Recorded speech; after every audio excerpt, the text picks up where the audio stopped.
In Texas, every pursuit comes with a story. For a young angler, it's the quest to reclaim a record.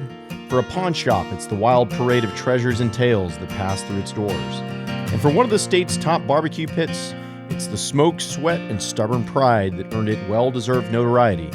Today's stories remind us that in Texas, the chase, the trade, and the taste are all part of the legend. Why don't you hop in, travel with me? My name is JB Salceda, and this is Texas Country Reporter.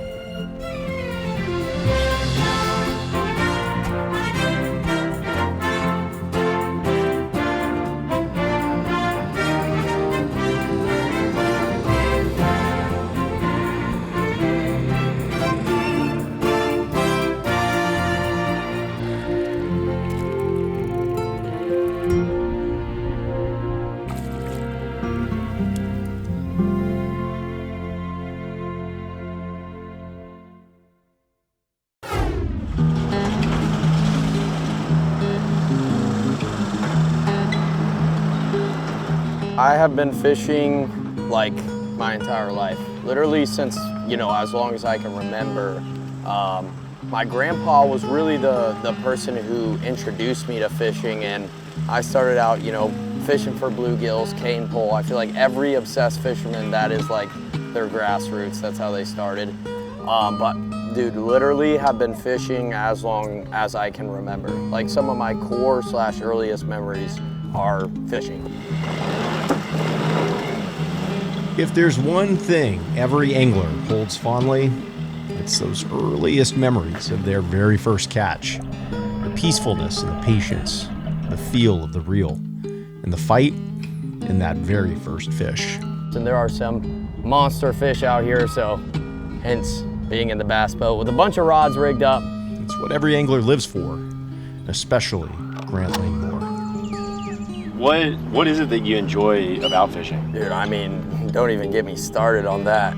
There's a lot of things. I'm gonna say above all, it's the challenge and the pursuit of something, and like trying to tap into a world that is completely different from yours. And it's impossible to fully tap into it. But there's a lot of things. The fight, the adrenaline rush, like there's a lot of little things. Definitely a bit of I'm always seeking a rush, and the rush I get from catching a big bass is better than literally anything.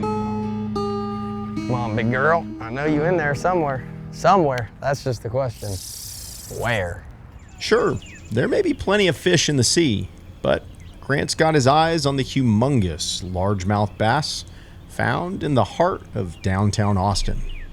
Most people, when they think about fishing, I feel like they tend to want to go out, to the middle of nowhere. What do you like about fishing in an environment like this? Honestly, this lake, ever since I moved to Austin, has been 5 minutes away from me. So the convenience of it and the incredible opportunity to potentially have a chance at a very, very large fish. Why are there so many big fish here?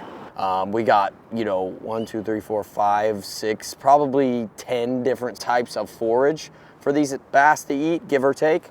So there's a lot of factors, but honestly, it boils down to everything is bigger in Texas. Oh my God. Jeez. That's more like it. Grant's a bit of a big fish on these waters where he frequently films for his popular YouTube channel. Known as the Swim Bait Kid, his videos like catching big bat-eating bass in downtown Austin rack up thousands of views and have made him a local celebrity. Not sure what that is down his gullet, but I'm pretty sure it's that bat. But he first caught the attention of the fishing community when he was just 13 years old. You had a pretty substantial record for a long time. I did. Tell me the story. I did. Yeah, so I've told this story so many times, but I was fishing on the rowing center after school, like I always did, December 7th, the winter time, so you're fishing a lot slower. Felt the infamous just tick. The biggest fish are always the smallest bites because they got such big mouths. That little tick, set the hook, and dude, she gets close to the dock and turns sideways, and it was like nothing I had ever seen. We actually got it with a boga grip, which is a type of scale, because my buddies were too scared to grab it with their hands. So we grab it with the grip and like lift it up. And I'm like, I don't know, 110 pounds at the time. And yeah, and then I, was claiming the fish was 16. I was like, it's a 16 pounder. It's the biggest fish I've ever seen, which it was. And yeah, and I knew for a fact when I grabbed that fish, I knew what the previous lake record was. And sure enough, I actually broke it by a ½ pound that day. And so I weighed her up, I was like, okay, it's not a 16, but it's a 13 and a half. Dude, bass are the most challenging fish, but do a little bit of everything. That whopping 27-inch largemouth bass earned Grant the new rod and reel water body record, which he held on to for 10 years. And although it may have recently been beaten, he still holds the junior water body record and the junior water body release record. All to say, there's no better person we'd rather be fishing with than Grant. So you gotta hit them and just don't stop cranking until they freak out and try and go down by the boat. And dude, drop your rod tip and yank. We've done several fishing stories since I became host of TCR, and I've luckily reeled one in every time. Way to go, man. Look at that. Ooh, nice one. Pretty impressive record, if I do say so myself. But the pressure was on to continue my streak. Good fish, dude. Get him to me. Nice little chunk. Well, it might not have been as big as his record-breaking bass. Let's go, dude. But I can see why Grant's always after that next Ladybird Lake monster. The fishing community here is huge. Everybody is out here for the exact same reason, and that is to catch the biggest bass. Oh, look at that, dude. She put on a show. When you are fishing and you're out here, like, especially more for fun, yeah, what's going through your head? Oh, dude, the world just disappears. I'm only thinking about trying to get that fish to bite, literally. Like, I'm not thinking about anything else. If you're thinking about other stuff, if your mind is not right, if your mind is not in fishing, not gonna get them, dude. It's like Christmas Day, baby. You never know what's gonna come out of there. The plain and simple thing is you can forget about all the crap that's going on in the world, the crap that's going on in your life, and just go fish. Oh, let's go. Whew. If you want to see more stories from the back roads of Texas, hit that subscribe button. And also, make sure to give us a follow on Instagram and Facebook, where you'll see plenty more ordinary Texans doing extraordinary things.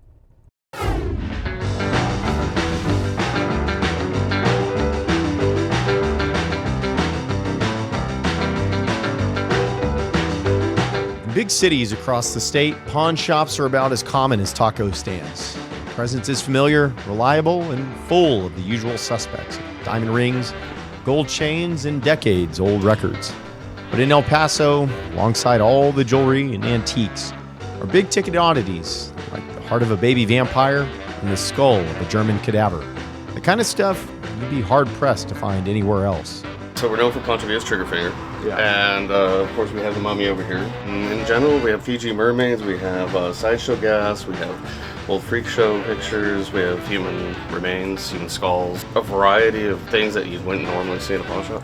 How did y'all end up with Pancho Villa's trigger finger? We've had that thing forever. It's been there. It's been there longer than I've been here. Would you bet money on its veracity, or do you? It tastes like Pancho.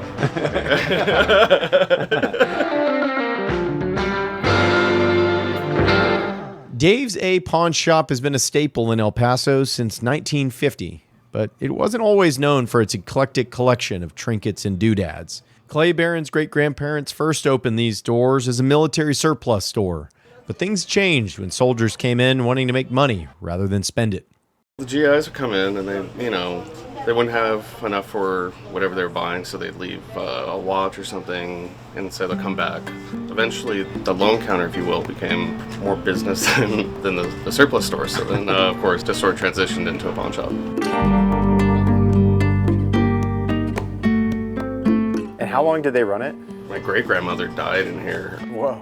I wasn't even alive yet. And then my father, he worked here till right up till about the end. He just recently passed. And then my grandfather, he died in the late 90s, and he had a semi-retirement. He retired, and then he got tired of being retired, so he'd come in and mess around for a couple hours and leave. Since these doors first opened, Dave's has been completely run by family. Parents have passed the keys to this downtown El Paso building onto their children, one generation at a time. And for Clay, his journey to running this place started when he was just a child. Being a family business like this, you start. I don't even remember the first time I was, I'd come down and help out. It's like high school, I could actually walk here. So after school, I'd just come and hang out until close and then head home. What do you think your grandparents would say if they walked in here and saw who made this mess? While Dave's A Pawn Shop has evolved over the years, shifting from a military surplus store to something closer to that of a museum of curiosities, its heart has never really changed. Clay and all the owners that came before him know that the most important part of the job is supporting the El Paso community that has embraced them for over 75 years, and to have a little fun along the way. I just like having fun here. I get to meet a lot of different people. The work's not boring. It's either there's interesting stuff or there's interesting people. There's always conversations. There's people coming through. Luckily, we're located right here in downtown El Paso, so we get all sorts of people coming around here all the time. We enjoy it. Since we try to run a business out here, but we also get to buy things that we enjoy, things that you don't normally see, things we wouldn't otherwise buy. We have a reputation. We have all the fun stuff.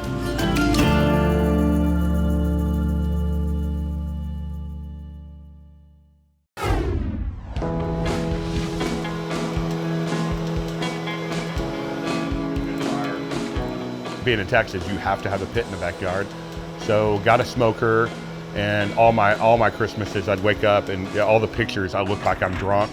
But no, I've just been up all night, and not a beer in hand, tending a fire and trying to get our Christmas meal in play. And I tend to get obsessive with my hobbies, and it just kind of grew, and I decided it was going to be something I wanted to do. Texans don't need a sign out front. The glow of embers and haze of smoke says it all. Barbecue is near. You'll find it served from humble roadside shacks and towering smokehouses alike, each one steeped in this Texas tradition. Hi!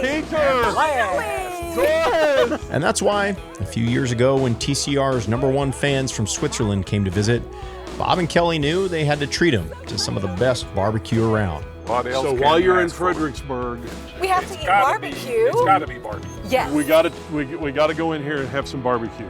Eaker Barbecue was one of the many places they took Peter and Doris to on their visit to Texas, but recently, we couldn't shake the feeling that there was more story to tell about the couple who turned a food truck into one of Fredericksburg's premier eateries.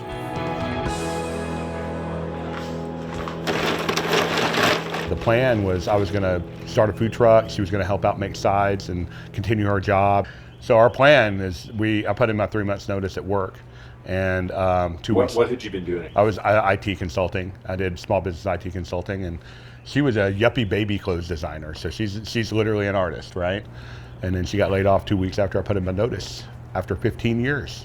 What was that like? Shocking. It was just shocking because I didn't expect that. I didn't expect that at all. I worked for that company for almost 15 years, so I was going to continue with my career. And that happened, and we were like, just both of us just look at each other and say, what are we gonna do? So do you want to do like less than half pound of brisket and a sausage link? Well, when one door closes, another one opens. So Boo and Lance Eaker went full throttle on their food truck with a focus on fusion. Was the kind of a Korean influence happening from the very beginning? That was during truck days. We have some leftovers. I go home and say, hey, let's make some ramen with a brisket. You got to do something with the leftovers, and we're broke. We needed to feed ourselves. Yeah, let's make some brisket fried rice with the kimchi. So that's how it started. And then when my brother visited from Korea, they were kind of playing around in the backyard and making gochujang ribs. Yeah, he comes to me and he's like, I want to make gochujang ribs. I was like, okay. That was our first time to do gochujang ribs. And that became a problem because people kept asking, why don't you serve these on your truck? And serve them on the truck they did. With many of the same dishes Lance and Boo cooked in their own kitchen, they opened a brick and mortar in 2021, where Texas barbecue collided with bold Korean flavors. for an experience like no other. We try to have a great focus on craft, really good quality meats, but she brings in a next level with super high quality sides, bringing in her Asian influence by, I guess, being Asian. Gochujang ribs, pork belly that we do. A lot of it is Korean influence. We have a bulgogi sausage on the menu that is pretty true. Kimchi that we ferment in-house that is legitimate. If you go to Korea, you're going to eat the same thing, and it might not be as good as what you're going to have here. And that's my wife. So I'm the meat guy. I call her the queen of sides. What are your favorite dishes? What are the things you're like most proud to put out? Big tray of meat. Good little spice too. Boo's not kidding about their big tray of meat. Each rib slathered in sticky sweetness and scoop of cream corn is exactly what a hungry production crew needs. And although Lance and Boo are quick to point out that Eaker Barbecue would be nothing without their employees, there's one worker who will always hold a special place in their heart.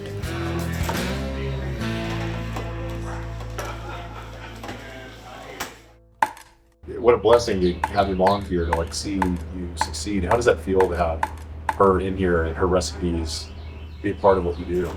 So my mom never worked in her life. She was a homemaker. And now she said, I think I'm doing all the work in my life I'm supposed to do right now.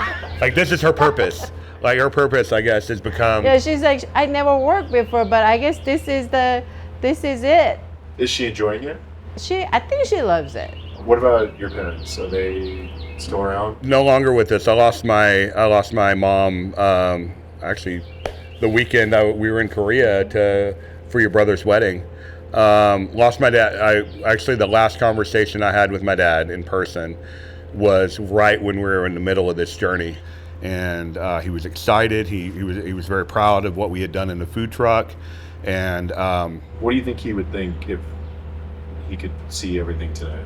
So we honestly believe this. I could make a list and we could talk an hour about things that happened that shouldn't have happened, but we have this belief that my father and her dad are in heaven, and now they can communicate and they can talk, and they've got these levers, and these levers are like little bailouts, right? Like and they'll always wait, because when we get into a really very we almost didn't open the restaurant, we ran out of cash, and then all of a sudden something happened.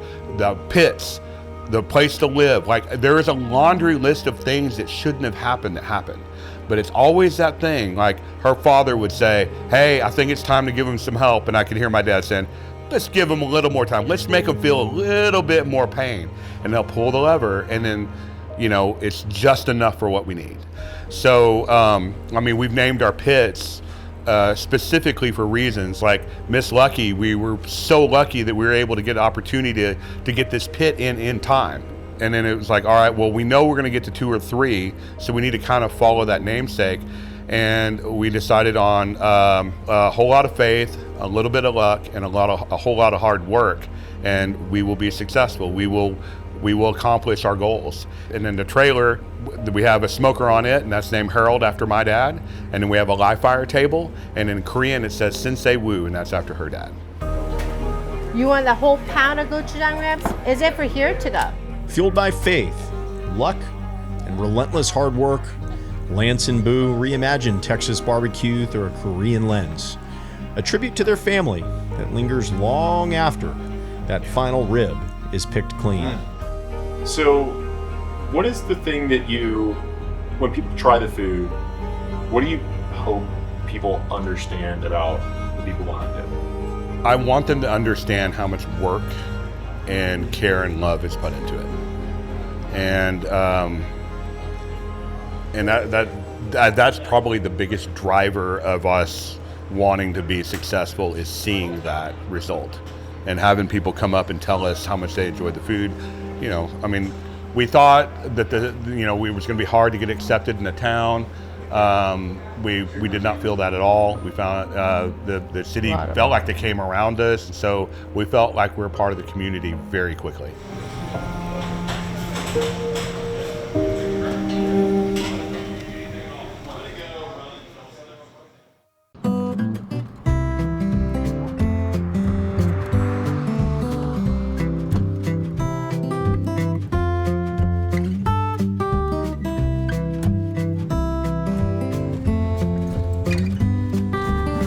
Around here, there's always a record to chase, a story to tell, and a fire to tend.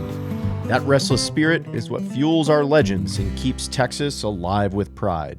I look forward to next week when we'll continue on this journey down the back roads of Texas. Until then, my name is JB Salceda, and this is Texas Country Reporter.